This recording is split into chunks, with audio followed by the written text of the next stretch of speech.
We're following the latest on the emergency situation at Volunteer High School following an active shooter call. The Hawkins County Sheriff's Office says they received a call just before 8 a.m. this morning stating an active shooter was inside Volunteer High School. Deputies then responded and immediately searched the school. No suspect was located. We do know 2 people were taken to the hospital with unknown injuries that are reportedly unrelated to reports of a shooting.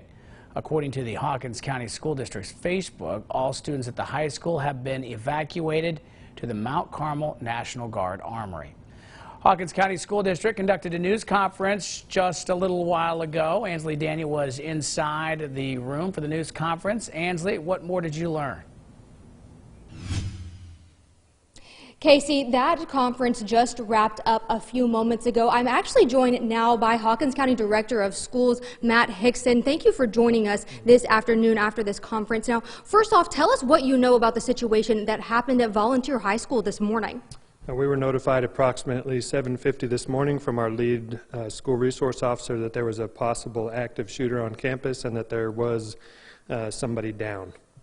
As of now, we aren't sure exactly if there was an active shooter. However, tell me what officers are doing now and what the rest of the day is going to look like. Right now at this point, officers are conducting a detailed room-to-room search for the second pass, and then we will schedule a re-entry plan and a debrief. And as of now, there's not been any evidence of a shooter in that building, like you said earlier. But have any students been injured? Has anyone been transported from the school for injuries? I believe 2 medical transports did take place, but at this point there's no detail that they were associated with the incident. And obviously we know that you guys have been busing students away from the school, but tell me a little bit about what that process has been like, where those students are now, and what parents need to know. 11 buses total were scrambled and staged, and we released 6 and then 5 accordingly, appropriately to the armory over in Mount Carmel, and that's where the parent and student reunification process is taking place. And earlier you talked with us a little bit about how stressful this has been for you as a director of schools. Tell me a little bit about kind of what happened this morning, what time you got that phone call and from who, and what's been going through your mind since those moments this morning. Our lead school resource officer, Deputy Renee Larkin, actually called, stated that there was a dispatch call that there was a potential active shooter at the campus of Volunteer High School. We proceeded to head in that direction. Numerous staff were calling 911. And resources were scrambled immediately. And I know that you mentioned a little bit earlier about the resources for students. Tell me a little bit about what resources are currently here on scene and what's going to happen going forward.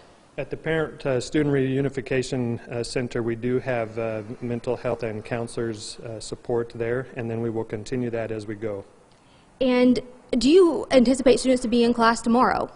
I do, as long as we can ensure their safety this afternoon. Absolutely.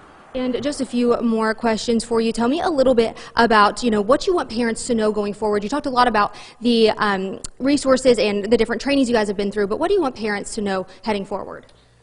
The biggest thing for us in the takeaway this morning was that when we have to turn parents away, it's because it's the safest thing to do. So please know that we're not trying to frustrate you or irritate you. We know that your child is in the building. They are safe. They are being taken care of. And if we can't let you in, please abide by that, and we will set up the appropriate time to pick up your students. Mr. Hickson, thank you so much for joining us. Now, we do anticipate more information to come from law enforcement within the next few hours as they continue doing those detailed sweeps. And of course, we will continue to keep you updated on air and online at WJHL. Casey, back to you. Reporting live for us following that news conference earlier today regarding several dignitaries, including, as you heard right there, Hawkins County Director of Schools, Matt Hickson.